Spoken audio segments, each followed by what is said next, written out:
Hello, good morning, good evening, and good night. It is wonderful to be with you all today. It is the 1st of February, 2022. I've got a lot of news for you today.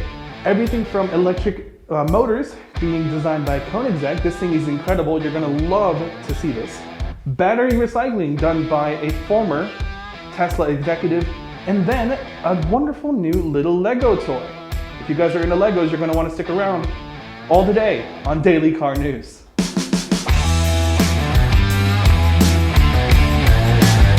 So if you are plugged into the world of electric vehicles, you might know the name J.B. Straubel. If not, that's okay. He was usually more behind the scenes because a man named Elon Musk was in front of the curtain. J.B. was the former CTO and co-founder of Tesla Motors back in the day, and he has since left the company. Since then, he has founded a way to stay in the industry by founding a company called Redwood Materials. What they are doing is recycling batteries. Now, lithium ion, which is one of the main ingredients in these batteries, is a finite resource, so we will be needing a way to get those lithium ion, to get the lithium out of the batteries and into new ones. Now, JB and his team at Redwood Materials are focusing on supplying materials and remanufacturing batteries for EV manufacturers going forward. They have been working with Ford not so long ago, maybe a few months back. I wonder how that partnership is going. Now, they are making news today because part of their process is profitable. While the company is not yet profitable because they are growing, the most important part is battery recycling has shown to be profitable by the company. This is super cool to see. Very important technology and engineering happening here. We're going to be keeping a close eye, as always, on what's happening here with Redwood Materials. Thank you, JB, for what you're doing. We're going to go ahead and make sure that we keep a close eye on what's happening here because this is very important work in the terms of the future of electric vehicles. Now, speaking about the future of electric vehicles, GM is investing heavily to try and knock Tesla off the top spot in the world of electric vehicles. CEO Mary Barra has shared on CBS Mornings, quote, "We want to lead in EVs, full stop." Last week's $7 billion investment in EVs and battery manufacturing shows this. They are ready to go ahead and take it to Tesla with the goal to surpass Tesla by the end of 2025. Now, this is huge because Tesla as well is growing. They continue to dominate the EV market. Last year, they had a 72% market share. Now, they've sold nearly 1 million vehicles in 2021, and this is evident. You know, Tesla got a very early start in the world of EVs, some say even paving the road with the world of EVs, and the other manufacturers are playing catch up, but they do have momentum. So this is going to be an interesting fight to see. I love the competition in the EV space. Bring it on. I'm excited to see what we can do, and give me all the EVs. You guys know I'm a fan of electric vehicles, and I'm happy to see it for GM, but this is the competition that we love to see. Now, speaking of other EVs, Porsche's Macan has been spotted testing in a wintry environment. We don't know exactly where this is, but it's likely somewhere in Sweden, where the company, well, the sister company Audi, is also testing their Q6 EV. Porsche's Macan was actually spotted without a camo, and we can see that it has split headlights, which is unique and really cool to see. I guess we'll have to wait to see it in person to see if I like it. But no camo, split headlights for sure. It has a full-width rear light bar, and the model will be for sale in 2023. Very cool to see the Macan EV here, a little bigger. SUVs are very popular right now, so we're gonna see more and more electric SUVs. Super cool to see this coming from Porsche. I can't wait until next year to go ahead and drive one. Speaking of Sweden, Koenigsegg, a company that I'm so incredibly happy to talk about. I love these guys. If you're not familiar with Koenigsegg, they are a Swedish hypercar manufacturer. Now, that is another level of awesome. Hypercars are usually meant to show the absolute limit of manufacturing capability, of engineering capability, and Koenigsegg is doing it again.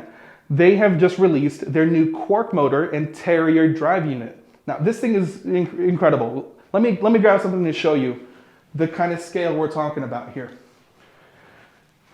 This is not a soda can, but it's about the same size as a soda can. And a soda can is what they were using to show the size of the Quark drive unit. This thing is incredible. It's making 335 horsepower, 443 pound-feet of torque, 66 pounds, and something where you're using this as a scale. Super cool to see. Now what they've also done is taken that, plus an inverter, put two of those Quark motors together and have made a Terrier drive unit. It's making 670 horsepower, 811 pound-feet of torque, weighs 187 pounds. This is remarkable to see. I love Koenigsegg. I love to see the engineering that they're doing. I can't wait to see what this is like in person. I hope I get to see what this is like in person. But Koenigsegg, as always, is leading the way.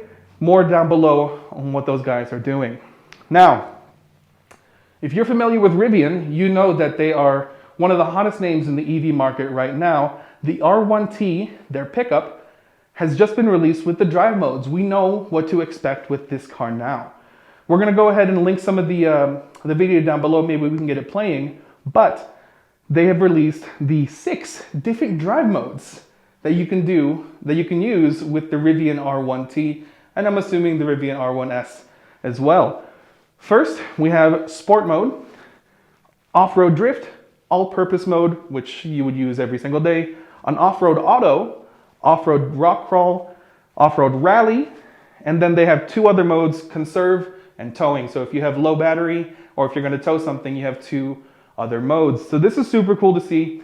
They play with different suspension settings, different power settings, and traction control settings to go ahead and achieve these different types of modes. My favorite, I think, is going to be Off-Road Drift.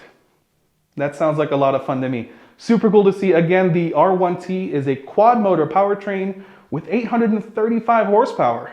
This is incredible. I can't wait to drive one and try these different modes out. Thank you to Rivian for posting that video online and giving us a little more insight on the R1T.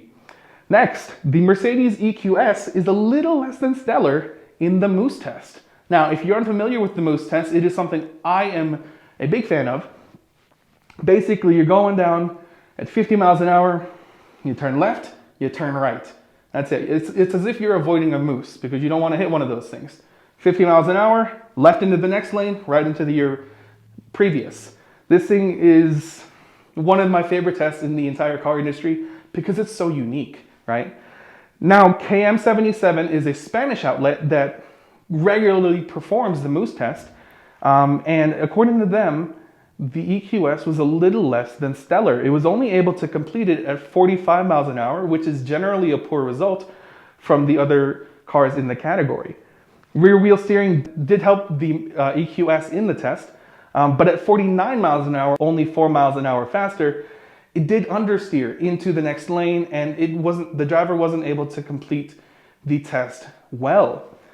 We're going to be including the link in the bio to KM77's complete test, but this is a little disappointing. Now, if you think about it, you're not really going to run into a moose, especially if you live in Southern California, but it's one of those things where if you need to get out of the way or if you need to avoid any thing in the road, this is something that you're going to want to know. So we're going to go ahead and link that down below to our colleagues at KM77. Thank you for the test that you guys are doing, and we're going to go ahead and move on. Now, if you were at the 24 Hours of Daytona, not only did you get to witness an awesome race, but you might have gotten to see an interior of the new 2023 Acura Integra. This is cool. We've only seen a rolling shell, no interiors so far, but I don't know if this was accidental by Acura or if they actually meant to do sort of a quiet release. But the 2023 Acura Integra, the interior doesn't look too dissimilar from the new Civic. I guess this makes a lot of sense. They are basically the same car, just with more upgrades in the interior, but the 2023 Integra is on its way. It's going to be on sale later this year, shares a lot of the interior with the Civic, and a similar powertrain with the Civic Si. It's a 1.5 liter internal combustion engine, i4, making about 200 horsepower, and we can expect to see this bump up to the turbocharged i4 that we see from the Civic Type R with the Integra Type S. Again, it'll be for sale later next year in 2023, and hopefully we get to see more as the days come along, probably at different auto shows or different events later this year. If you're into the world of Lego and into the world of Formula One, you're gonna love to see this.